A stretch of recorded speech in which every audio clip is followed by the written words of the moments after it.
anyone that's seen the news lately about the Yellowstone supervolcano should be paying attention, because the end times are here. Those volcanoes are erupting at a ferocious rate, and there's smoke and a lot of blood and wars going on, and people have to be paying attention. One of the things that I did over 20 years ago was I realized from my scientific studies that these volcanoes they've shaped the earth as well as the flood.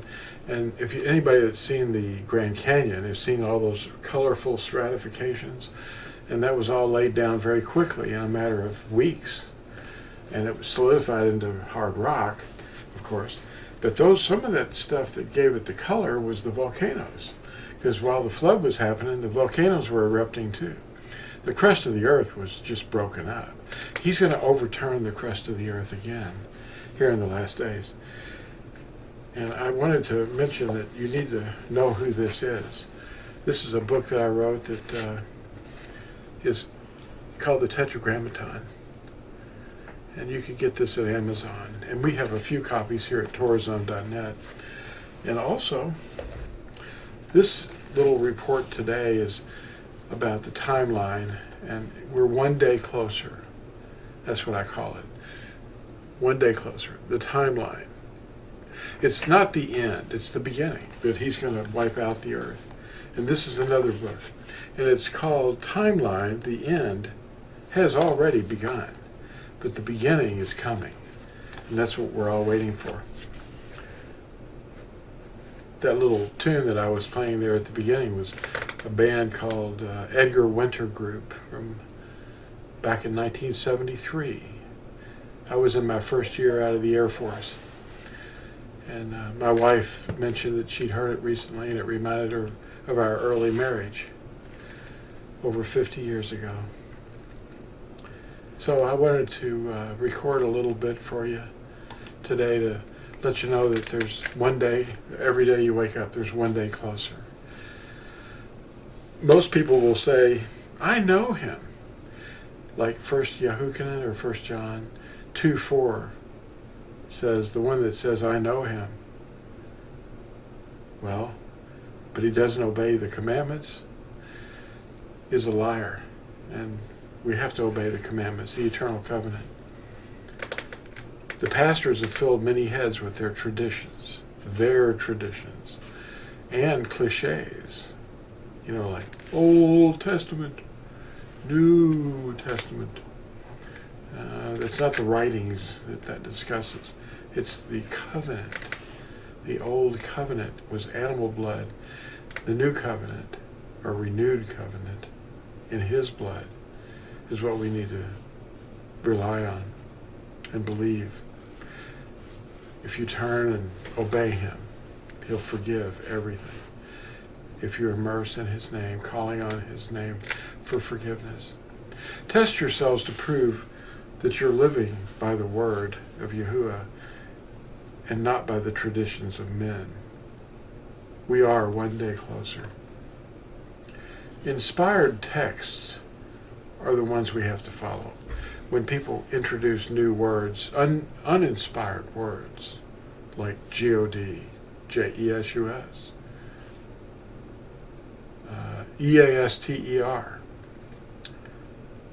L-O-R-D, where are those words in the inspired text? The prophets did not give you those words. Men did. The inspired texts were written by the prophets, beginning with the prophet Musha, or Moses, during the time of the Exodus. That was when we were in captivity in Egypt. And of course the word originally was Mitzrayim, not Egypt. Mitzrayim is the name of that place that was holding us hostage. The earliest date for this Exodus is estimated to be 1446 BCE. And Musha, or Moses, received the prophecies and the commandments directly from Yahuwah. And he wrote it down in Ebereth, They call it Hebrew. Ebereth, the script and language of Eber, Abraham's great-great-grandfather. Today it's called Hebrew, and we can see Eber's name in the word Hebrew. Of course, the word Hebrew is not an inspired word. Ebereth is. He didn't write it in Aramaic or Aramaic, hieroglyphics, Korean, Greek, Latin, or the jabbering lip of English. He didn't write it in English. He wrote it in Ebereth. The Ebereth writings were copied many times over time.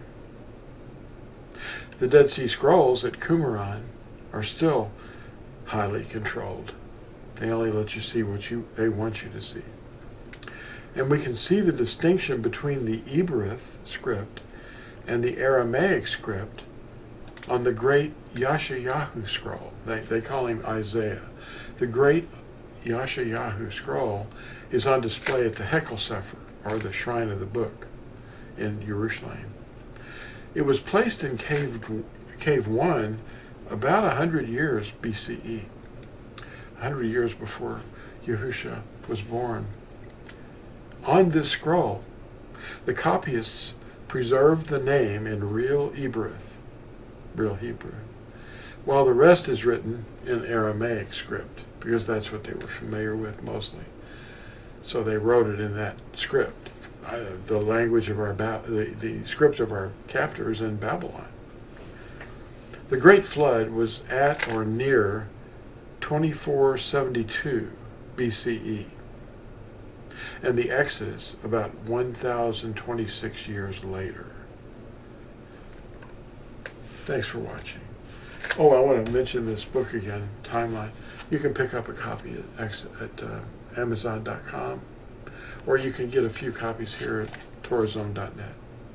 Subscribe to Natsarim Life, and that supports LambLegacyFoundation.com. People from China are watching the videos and downloading PDFs, and they're in a very dark place. And it's free for them to watch on YouTube and download from LambLegacyFoundation.com. And Natsarim Life supports that, so get behind that. And we'll see you in the next exciting video. Bye.